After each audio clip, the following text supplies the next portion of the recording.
8 የሚባሉ ነፍስን የሚያረክሱ ከባባድ ኃጢያቶች አሉ። በእነዚህ ውስጥ ያለ ሰው ስጋው ደግሞ መቀበል አይፈቀድለትም እውነቱን ለመናገር እና ከነዚህ ውስጥ አንዱ ከንቱነት ነው። ከንቱነት ማለት አንደኛው ከከንቱ ነገሮች ውስጥ አንዱ ከንቱ ውዳሴ መውደድ ነው።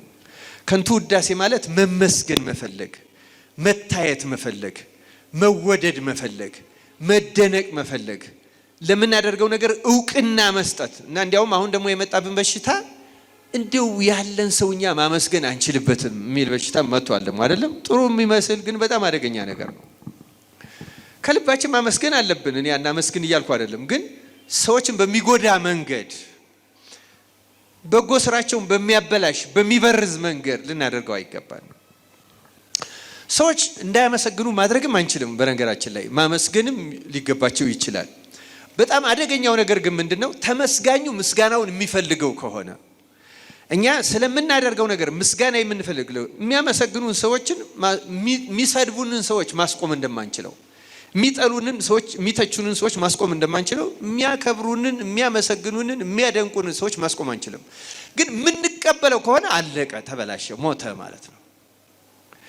በሚሰድቡንም ጊዜ አለመሳቀቅ፣ በሚጠሉን በሚተቹን ጊዜም አለመደንገጥ፣ አለመረበሽ፣ አለመጥላት፣ አለማፈር ከንቱ ውዳሴን ለማጥፋት ትልቁ መንገድ ነው። ክርስቲያኖች አሁን ከንቱ ውዳሴ የምንወድ ከሆነ ትችት በጣም ነው የምንፈራው፣ ስስ ነው የምንሆነው። አሁን የአሁኑ ማህበረሰብ እንደዛ ነው። በነገራችን ላይ አንድ ቃል ሲነገረው ሰበረኝ፣ ሰበረችኝ፣ ተጎዳው፣ በቃ እኔ ብዙ ጊዜ የምለዋለኝ እዚህ አዲስ አበባ ያለች የ10 ሳንቲም ፌስታል አሁን እንኳን 10 ሳንቲም የሚባል ዋጋ የሚገዛ የለም አይደለም? እቺ ስሷ ፌስታል ስንት ሆናለች አሁን? ስንት? 2 ብር 5 ብር? ስማ ሙሉ መንፈስ ቅዱስ ንገዝቻ ስለማላውቅ እንዴት ሆነ ወዳ ተወደ? እሺ ግድ የለም ዋጋውን ተውት። ግን እሷ ስስናት ታቋታላችሁ አይደለም? ቀስ አርጋችሁ ካላስቀመጣችሁበት አንድ ድንች ጣል ስታደርጉባ ገና ምንድነው የምትሆነው? ቅድድ ትላለች አይደለም እንዴ? ያሁኑ ሰው እኔ እንደዚህ ፌስታል ነው የሚመስለኝ። አንድ ነገር ሲነካው የለም ድራሹ ነው የሚጠፋው። አንድ አስተያየት እኮ ሲሰጠው ነው። በእሳትም ፊት እንደዛው ናት። በነገራችን ላይ እሳት ፊት ብቅ ካረግና ቅልጥ አይደለም የምትለው። እሳት አሁን የፈተና ምልክት ነው ይላል ቅዱስ ጳውሎስ አንደኛ ቆሮንቶስ ምዕራፍ 3 ላይ ቤቱን እንዴት አገልግሎታችን ህይወታችን እንዴት እንዳነጽነው ሲናገር አንዳንዱ በወርቅ የሚያንጻል አለ፣ አንዳንዱ በብር ያንጻል አለ፣ አንዳንዱ በከበረ ድንጋይ ያንጻል አለ፣ አንዳንዱ ደግሞ በእንጨት በአገዳ ያንጻል አለ። ስራው በእሳት በሚፈተንበት ጊዜ ግን አለ ስራው የጸናለት ዋጋውን ያገኛል አለ ቅዱስ ጳውሎስ። ስለዚህ አንዳንዶቻችን ህይወታችን ነፍሳችን እንደ ብር እንደ ወርቅ ከሆነች ወርቅ ብር እሳት ሲነካቸው ምን ነው የሚሆኑት?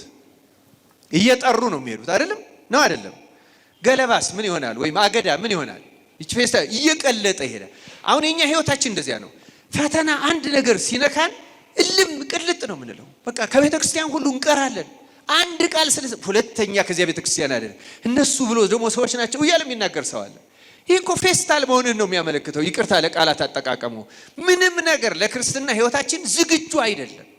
ስሶች ነን፣ የተጎዳንን። በነገራችን ላይ ለምንድን ነው እንዲህ የሚሆነው ስንል ምስጋና ነው የምንወደው፣ ምስጋና ነው የምንወደው፣ አድናቆት ነው የምንወደው።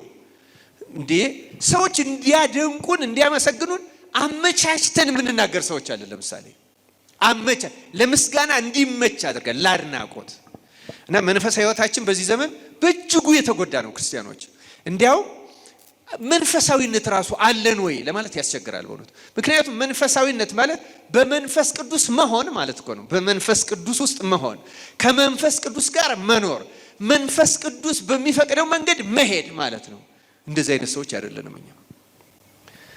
ከኛ አስተሳሰብ ነው የምናደርገው እና የዚህ እግዚአብሔርን አክብሩ ይላል። በምናችሁ አክብሩ? በሁለንተናችን ማንን ማክበር አለብን? እግዚአብሔርን ለማክበር ያብቃል። እና ራስን ለማስተካከል መጣር በጣም በጣም በጣም በጣም አስፈላጊ ነው። መጻሕፍት አልተነቀፉም። ከህግ አንዲት ነጥብ አይደለም ያለው ጌታ። ከህግ አንዲት ነጥብ ከምትወድቅ ይልቅ ምን ቢያልፍ ይቀላል? ሰማይና ምድር ቢያልፉ አንዷ ቃል ምክንያቱም ህይወት ሰጪ ናት። ራሳችንን ነው ማስተካከል እንጂ ይሄ ከዚህ ዘመን ጋር አይሄድም። እንደዚህ ምንም እንደዚያ ያለ የለም። ችግሩ ያለው ሰዎች ላይ ነው። መታረምም ያለብን ሰዎች ነን። መስተካከል ያለብን ሰዎች ነን። ቅዱስ ጳውሎስ አንደኛ ጢሞቴዎስ ምዕራፍ 3 ቁጥር 5 ላይ እንዲህ ይላል፣ ብዘገይ ግን በእግዚአብሔር ማደሪያ ቤት መኖር እንዴት እንደሚገባ ታውቅ ዘንድ እጽፍልሃለሁ። ቤቱም ይላል ቤቱም የእውነት አምድና መሰረት የሕያው እግዚአብሔር ቤተ ክርስቲያን ነው። በቃ ቤቱ የእውነት አምድ ነው። ክርስቲያኖች በእውነት ነው የተሰራ። ምን ማመልክም ያለብን በእውነት ነው። እኛንን የምንስተካከል እንጂ ቤተ ክርስቲያን አትስተካከልም። ቤተ ክርስቲያን አትስተካከልም ስንል ቤተ ክርስቲያን አስመስለው የቤተ ክርስቲያን አስመስለው ሰዎች የሰሩት ስርዓት ልክ እንደ ፈሪሳውያን ያለው ግን ይናዳል። ለዚያ ነው ጌታ ገበታውን የገለበጠው።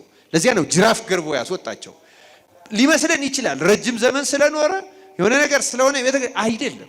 ቤቱ የእውነት ነው። በእውነት ነው የተሰራው። በመንፈስ ቅዱስ ገላጭነት ነው።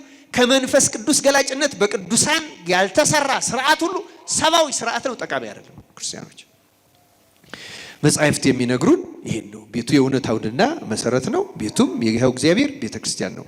ለዚህ ነው ቅዱስ ጳውሎስ አንደኛ ቆሮንቶስ ምዕራፍ 14 ላይ ቁጥር 10 ላይ ሁሉ በአግባብና በስርዓት ይሁን። ስርዓት መሰረታዊ ነገር ነው። የመጨረሻው አምልኮችን የአምልኮ መልክ ብቻ እንዳይሆን መጠንቀቅ። እግዚአብሔር ከዚህ ይጠብቀን። ጥቅሱን ታውቁታላችሁ። ቅዱስ ጳውሎስ ሁለተኛ ጢሞቴዎስ ምዕራፍ 3 ላይ ነገር ግን በመጨረሻው ዘመን የሚያስጨንቅ ዘመን እንዲመጣ ይህን እወቅ፣ ሰዎች ራሳቸውን የሚወዱ ይሆናሉና ይላል። ማንን የሚወዱ? ገንዘብን የሚወዱ። ራሱን የሚወድ ሰው ገንዘብ ይወዳል አይወድም? ራሱን የሚወድ ሰው ትምክህተኞች ይላል። ትዕቢተኞች፣ ተሳዳቢዎች፣ ለወላጆቻቸው የማይታዘዙ፣ የማያመሰግኑ፣ ቅድስና የሌላቸው፣ ፍቅር የሌላቸው፣ እርቅን የማይሰሙ፣ ሐሜተኞች፣ ራሳቸውን የማይገዙ፣ ጨካኞች፣ መልካም የሆነውን የማይወዱ፣ ከዳተኞች፣ ችኩሎች፣ በትዕቢት የተነፉ፣ ከእግዚአብሔር ይልቅ ተድላን የሚወዱ ይሆናሉ ይልና የአምልኮት መልክ አላቸው፣ ኃይሉን ግን ክደዋል። ከነዚህ ደግሞ ራቅ። ወደ ቤቶች ሸልከው እየገቡ ኃጢአታቸው የተከመረባቸውን በልዩ ልዩ ምኞት የሚወሰዱትን ሁልጊዜም እየተማሩ እውነቱን ወደ ማወቅ ሊደርሱ ከቶ የማይችሉትን ሞኞቹን ሴቶች የሚማርኩ ከነዚህ ዘንድ ናቸውና ይላል። ስለ ቃሉ እግዚአብሔር ስሙ የተመሰገነ ይሁን። እህቶቻችን እንግዲህ በእናንተ አንቀጽ ይነገር እንጂ ሞኞቹንም ወንዶች ሊባል የሚችል ነው። በእውነቱ ብዙ አለ ሙኝ የሚማረክ ዝም ብሎ እንደዚህ ነው እንደዚህ ብቃት እንዳላቸው። በእኛ ሀገር ይገርመኛል። አንድ ሰው እስቲ በሌላው ሲታለል እኔ እመቤቴ ማርያም ነኝ በሚል ሴት እንዴት ይታለላል ሰው? በጣም ይገርመኛል። እኔ ካላንደሩን አውቀዋለሁ ኦርቶዶክስ አይደለም ተዋህዶ ነን በምትል ሴትዮ እንዲህ ሰው እንዴት ይታለላል በዚህ ዘመን?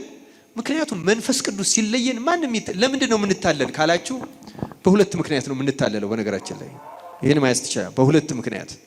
በሁለት መሰረታዊ ምክንያቶች ነው የምንታለለው። አንደኛውና መሰረታዊው ነገር እውነትን አናውቅም። ስለማናውቅ ይሄ ያለው ትክክል ይሁን ይሄ ያለው ትክክል ይሁን አናውቅም። አይደለም እንዴ? ለምንድን ነው እውነትን የማናውቀው? በመንፈስ አይደለንም፣ ትክክል አይደለንም። እውነቱን የማያውቅ ሰው ምን ነገሌ እንዲህ ይላሉ ነገሌ የትኛው እንደሆነ ምን ተስማምታችሁ ንገሩን የሚል ሰው ሁሉ አለ። አይደለም ደግሞ ራሱን ያወጣ እየመሰለው የመጨነቅ ነው። እውነትን ማወቅ ግን ግዴታ ነው። ክርስቲያኖች እውነትን ማወቅ ግዴታ ነው፣ ክርስቲያናዊ ግዴታ ነው። በመጽሐፍት ያለውን ማወቅ ነው እውነትን ማወቅ